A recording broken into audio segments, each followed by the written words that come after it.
जम्मू कश्मीर इंतज़ामिया ने कलिज फेजेंट को यूटी के नए परिंदे के तौर पर अपनाया है। कमिश्नर सेक्रेटरी जंगलात और माहौलियात संजीव वर्मा ने इस बात की तस्दीक की है कि कलिज फेजेंट को यूटी के नए परिंदे के तौर पर अपनाया गया है।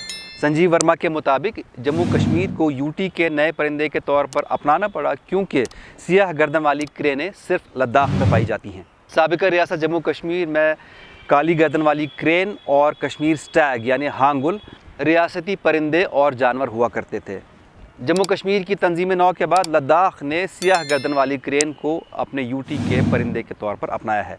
कलिज फेजेंट, जिसका साइंटिफिक नाम लोफोरा ल्यूकोमिलानोस है, जंगलों और झाड़ियों में पाया जाता है, ख़ासकर हिमालय के दामन में।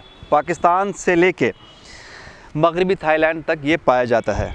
इसमें शामिल नर के जुज़वी तौर पर चमकदार सियाह नीले पर होते हैं, जबकि मादा मजमूई तौर पर भूरी होती है।